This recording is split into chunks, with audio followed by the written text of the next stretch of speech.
بسم اللہ الرحمن الرحیم۔ ڈیئر اسٹوڈنٹس، السلام علیکم۔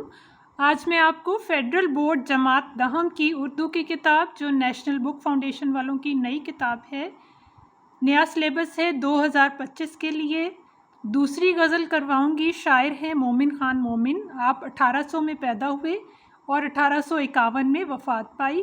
اشعار کا مفہوم اور تشریح کریں گے۔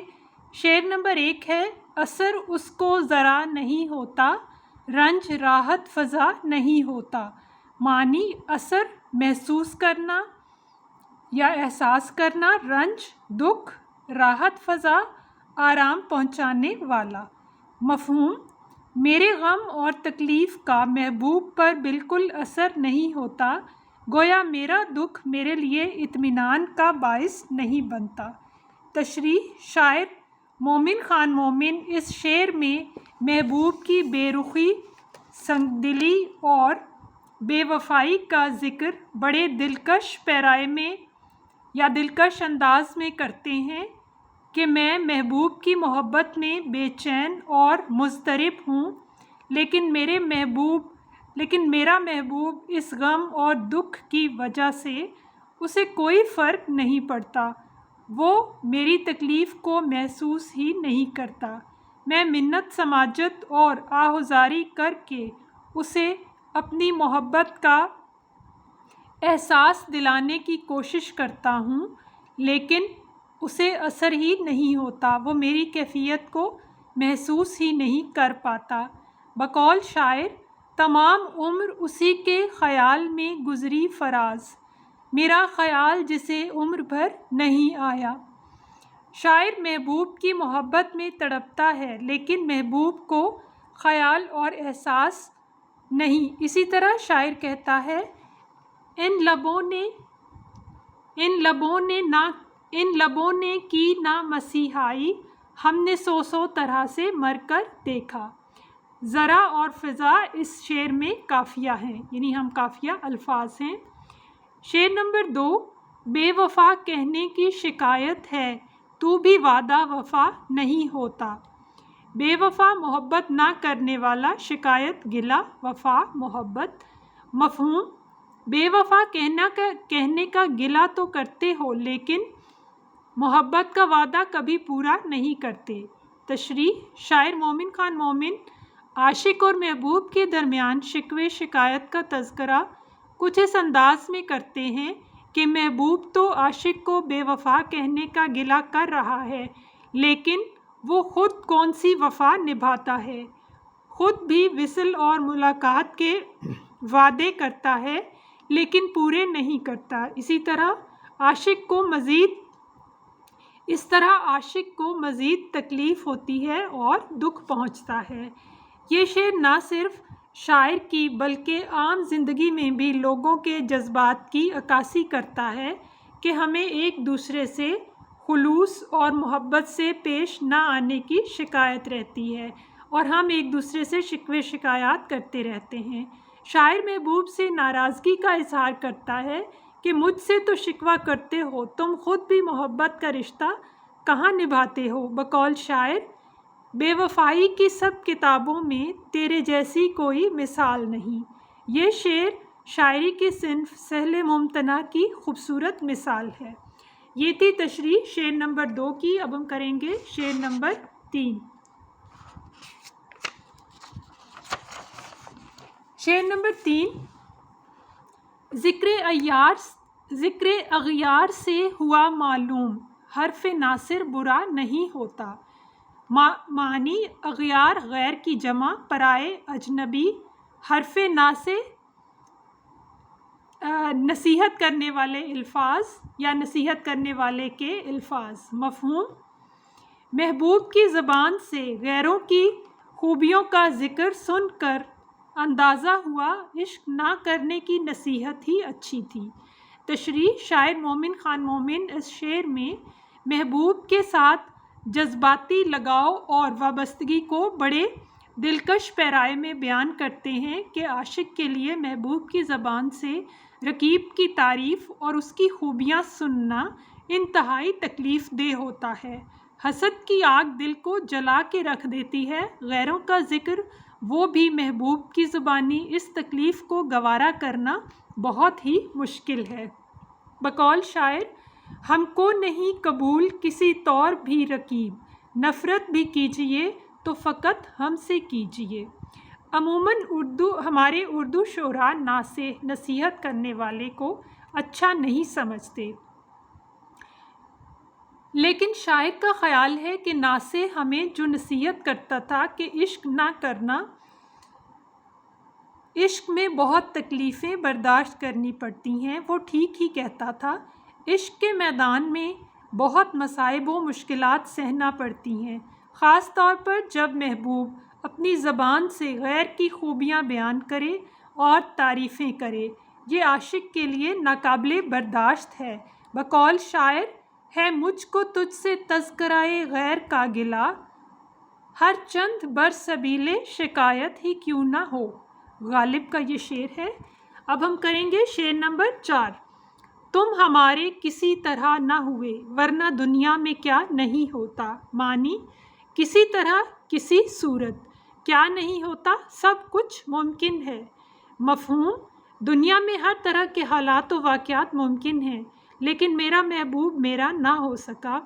تشریح: شاعر مومن خان مومن سہل ممتنع کی صنف استعمال کرتے ہوئے اپنے جذبات کی عکاسی کرتے ہیں کہ دنیا میں ہر طرح کے عجائبات ہو رہے ہیں، معجزے بھی ہو رہے ہیں، لیکن میں جو اپنے محبوب کو اس قدر شدت سے چاہتا ہوں، اتنی محبت کرتا ہوں، میں چاہتا ہوں وہ میرا ہو جائے، مجھ سے وہ بھی محبت کرے، مجھ پر نظر التفات کرے، لیکن میرا محبوب میری ان خواہشات کو پورا ہی نہیں کرتا، مجھ پر توجہ نہیں دیتا۔ شاعر اپنی تقدیر سے بھی شکوہ کرتا ہے کہ میں نے محبوب کو حاصل کرنے کے لیے سب جتن کیے، ہر طرح کی تدبیر کی، لیکن وہ کسی طرح میرا نہ ہو سکا، محبوب کا ملنا میرے نصیب ہی میں نہ تھا۔ بقول شاعر: محبت کی دنیا میں محبوب جب لا حاصل ہو، انسان مر تو جاتا ہے مگر موت نہیں آتی۔ بڑی سادگی کے ساتھ شاعر محبوب کے نہ ملنے پر شکوہ کناں دکھائی دیتے ہیں، انہیں شدید رنج و ملال ہے۔ نہ جانے کس طرح کا عشق کر بیٹھے ہیں، وہ جانتے ہیں نہیں ملے گا، یہ جانتے ہیں، یہاں وہ نہیں ہے، شروع میں یہ لفظ یہ ہے، یہ جانتے ہیں نہیں ملے گا وہ، پھر بھی اس پہ مر بیٹھے ہیں۔ یہ تھی تشریح شعر نمبر 4 کی۔ اب ہم کریں گے شعر نمبر 5۔ جی: ایک دشمن کے چرخ ہے نہ رہے تجھ پہ، تجھ سے یہ اے دعا نہیں ہوتا۔ معنی: چرخ آسمان یا قسمت یا پھر دشمن کو بھی کہتے ہیں۔ عموماً اردو شاعری میں آسمان کو دشمن تصور کیا جاتا ہے۔ مفہوم: میری دعا میں اتنا تو اثر ہو کہ میرا دشمن نہ رہے اور میری قسمت بدل جائے۔ تشریح: شاعر گہرے جذبات کا اظہار کرتے ہوئے کہتے ہیں کہ میں اپنی تقدیر کے بدلنے کا، اپنے حالات اچھے ہونے کا ہر وقت خواہش مند ہوں اور دعا کرتا ہوں، لیکن میری قسمت میرے حق میں ہوتی ہی نہیں، تقدیر ہے کہ بدلتی ہی نہیں، شاید میری دعا میں اثر ہی نہیں۔ اردو شعراء عموماً آسمان، فلک کو اپنی قسمت کی خرابی کی وجہ قرار دیتے ہیں، چرخ کو وہ اپنا دشمن سمجھتے ہیں، تو شاعر بھی التجا کر رہا ہے کہ میرا دشمن ختم ہو جائے اور میری تقدیر مجھ پر مہربان ہو جائے، میرا محبوب مجھ پر نظر کرم کرے۔ بقول شاعر: کبھی تقدیر کا ماتم، کبھی محبوب سے شکوہ، اے منزل محبت تیرے ہر موڑ پہ رونا آیا۔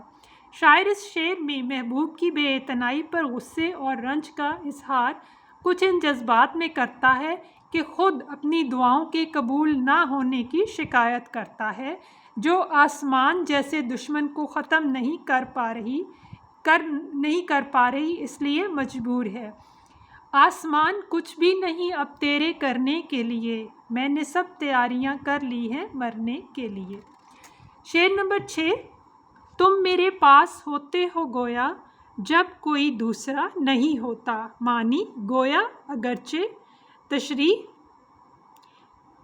مفہوم میری تنہائی میں میرا محبوب مجھے اپنے پاس محسوس ہوتا ہے، یعنی اس کا احساس میرے ساتھ ہوتا ہے. تشریح مومن خان مومن کا شعر سہل ممتنع کی خوبصورت مثال ہے، جس میں شاعر بظاہر سادہ اور آسان الفاظ میں محبوب سے اپنی محبت اور وابستگی کا اظہار کرتا ہے.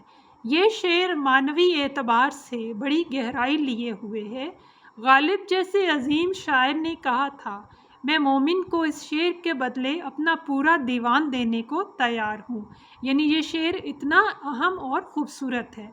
بلا شبہ یہ شعر عاشق کے جذبات و احساسات کی خوبصورت مثال ہے، کی خوبصورت عکاسی کرتا ہے کہ میں جب بھی اکیلا ہوتا ہوں، دنیا کے معاملات سے الگ تھلگ، لوگوں سے دور، تو اس تنہائی میں میرے محبوب کی موجودگی کا حسین احساس میرے ساتھ ہوتا ہے. میں اس کو اپنے ارد گرد محسوس کرتا ہوں، گویا وہی میری تنہائیوں کا ساتھی اور رفیق ہے. بقول شاعر، میری رات کا چراغ میری نیند بھی ہے تو.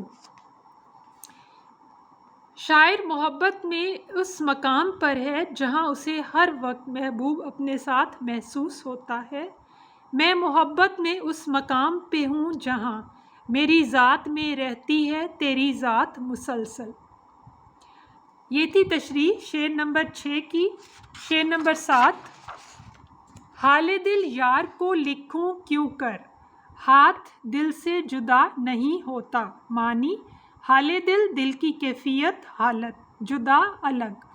مفہوم اپنے دل کے حالات محبوب کو لکھ بھی نہیں سکتا کیونکہ تکلیف کی شدت سے ہاتھ دل سے اٹھایا نہیں جاتا. تشریح مومن خان مومن اپنے محبوب سے محبت کا اظہار کرتے ہوئے کہتے ہیں کہ میرا دل محبوب کی محبت اور اس سے ملاقات کی خواہش میں اتنا درد محسوس کرتا ہے کہ اس تکلیف کی شدت کو کم کرنے کے لیے دل پر ہاتھ رکھ لیا ہے.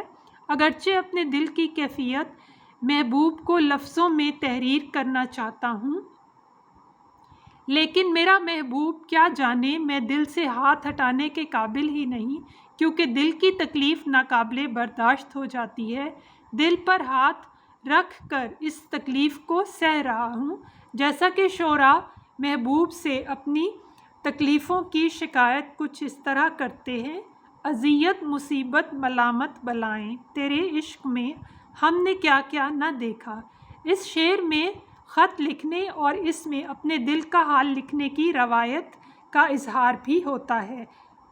عاشق عموماً اپنے خط کے ذریعے محبوب کو دل کی کیفیت بیان کرتے تھے، جیسا کہ غالب اس شعر میں کہتے ہیں: درد دل لکھوں کب تک جاؤں ان کو دکھلا دوں، انگلیاں فگار اپنی خامہ خونچکاں اپنا. انگلیاں فگار ہونے کا مطلب ہے انگلیاں زخمی ہو جانا، اور خامہ قلم کو کہتے ہیں، خونچکاں ٹوٹا ہوا، کہ انگلیاں زخمی ہو گئی ہیں اپنے دل کا حال لکھ کر اور قلم ٹوٹ گیا ہے. شعر نمبر 8 ہے: کیوں سنے عرض مضطرب مومن، صنم آخر خدا نہیں ہوتا. معنی عرض مضطرب، بے چین کی فریاد، صنم بت، محبوب. مفہوم محبوب خدا تو نہیں ہے جو بے چین دل کی دعا سن لے. تشریح شاعر محبوب کی سنگ دلی اور بے رخی کا ذکر بڑے جذباتی انداز میں کرتے ہیں کہ میرا محبوب میری التجاؤں پر نظر التفات نہیں کرتا، میری عرض اور میری درخواست پر غور نہیں کرتا، اور سنے بھی کیوں، وہ کوئی خدا تو نہیں. صنم پتھر کا بت ہوتا ہے اور میرا محبوب بھی پتھر کی